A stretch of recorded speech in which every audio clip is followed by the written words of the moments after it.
नमस्कार मित्रांनो, तुम्ही पाहत आहात आपला चॅनल आणि आज आपण बोलणार आहोत वृषभ राशीच्या लोकांसाठी हे संपूर्ण वर्ष कसं असणार आहे याबद्दल.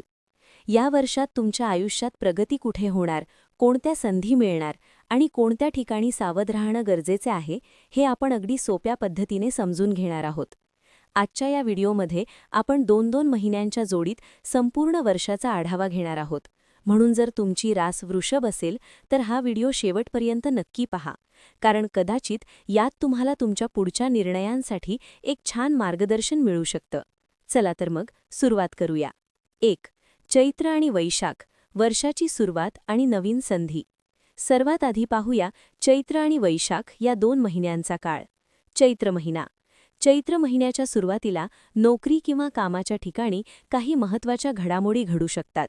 त्यामुळे थोडी चिंता किंवा अस्थिरता वाटू शकते, पण घाबरण्याचं कारण नाही. विशेषतः विद्यार्थ्यांसाठी हा काळ खूप चांगला आहे. स्पर्धा परीक्षांमध्ये यश मिळण्याचे संकेत आहेत. तसेच कला क्षेत्रात असलेल्या लोकांसाठी, जसं की संगीत, अभिनय, चित्रकला यांच्यासाठी हा काळ भाग्योदयाचा ठरू शकतो. फक्त एक गोष्ट लक्षात ठेवा: प्रवास करताना आपल्या वस्तू आणि आरोग्याची काळजी घ्या. वैशाख महिना. या महिन्यात ग्रहांची स्थिती तुमच्या बाजूने फिरताना दिसते. नवीन संधी मिळण्याची शक्यता वाढेल. आर्थिक उत्पन्न वाढू शकतं. पण एक महत्त्वाची सूचना: शॉर्टकट किंवा बेकायदेशीर व्यवहारांपासून दूर राहा. तसेच जर जुने आजार असतील तर त्याकडे दुर्लक्ष करू नका. 2. ज्येष्ठ आणि आषाढ, प्रगती आणि प्रचंड ऊर्जा. आता पाहूया ज्येष्ठ आणि आषाढ. हा काळ तुमच्यासाठी आत्मविश्वास वाढवणारा आणि प्रगती घडवणारा असेल. ज्येष्ठ महिना. तरुणांसाठी परदेशी शिक्षण किंवा मोठ्या कंपनीत नोकरी मिळण्याचे योग आहेत. जुनी केलेली गुंतवणूक अचानक फायदा देऊ शकते. महिन्याच्या उत्तरार्धात व्यवसायात नवीन प्रोजेक्ट्स सुरू होऊ शकतात. तुमच्या कामामुळे लोकांमध्ये प्रसिद्धी मिळण्याची शक्यता आहे. फक्त एक गोष्ट लक्षात ठेवा: गैरसमजामुळे होणारे वाद टाळा. आषाढ महिना. या महिन्यात तुमच्यात खूप ऊर्जा जाणवेल. जर नोकरीच्या मुलाखती असतील तर त्यात यश मिळण्याची शक्यता जास्त आहे.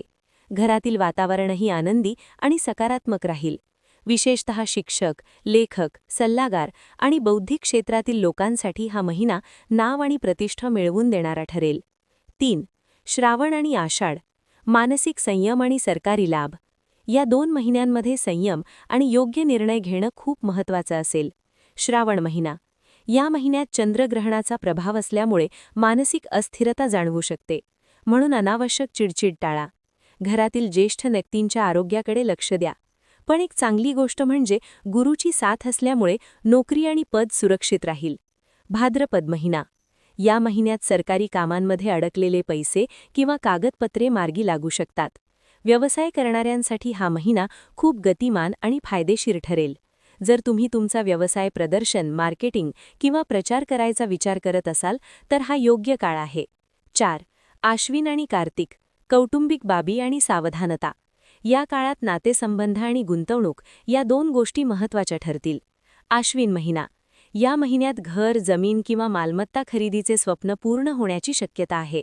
भावंडांशी असलेले जुने मतभेद मिटवण्याचा प्रयत्न करा. व्यावसायिकांसाठी कामगारांशी संबंधित समस्या सुटू शकतात. पण अमावस्येच्या आसपास आर्थिक व्यवहार करताना सावध रहा. कार्तिक महिना. नोकरीत कामाचा ताण थोडा वाढू शकतो. म्हणून मानसिक शांततेसाठी योगा किंवा ध्यान करण्याचा प्रयत्न करा. जर भागीदारीत व्यवसाय करत असाल तर पारदर्शकता खूप महत्त्वाची आहे. नवविवाहितांनी एकमेकांना समजून घेण्यावर भर द्यावा. 5. मार्गशीर्ष आणि पौष, वैवाहिक सुख आणि भाग्योदय. आता वर्षाचा उत्तरार्ध सुरू होतो आणि हा काळ सुखद बातम्या घेऊन येणारा असू शकतो. मार्गशीर्ष महिना. महिन्याच्या सुरुवातीला काही लहान अडथळे येऊ शकतात, पण उत्तरार्ध खूप सकारात्मक असेल. जोडीदाराच्या नशिबामुळे धनलाभ किंवा व्यवसायात यश मिळू शकतं. तसेच रखडलेली वसुली पूर्ण होण्याचे योग आहेत. पौष महिना. हा महिना खरोखरच खूप फलदायी ठरेल. घरात शुभ कार्यांचे योग दिसतात, जसं की लग्न, मुंज किंवा इतर धार्मिक कार्यक्रम.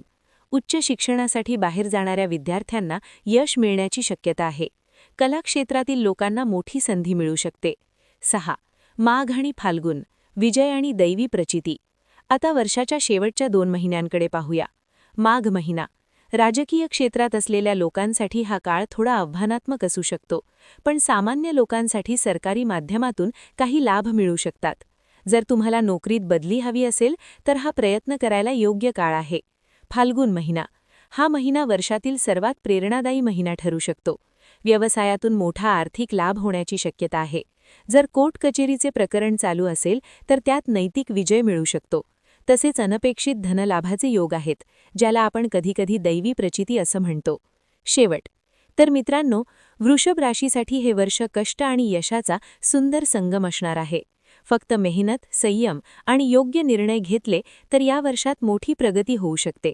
एक छोटासा उपाय: प्रत्येक शनिवारी हनुमानाचे दर्शन घ्या आणि शक्य असेल तेव्हा गरजू लोकांना मदत करा. यामुळे अनेक अडथळे दूर होण्यास मदत होऊ शकते. जर तुम्हाला हा व्हिडिओ आवडला असेल तर व्हिडिओ लाईक करा, चॅनल सबस्क्राईब करा आणि कमेंटमध्ये तुमची रास नक्की लिहा. धन्यवाद.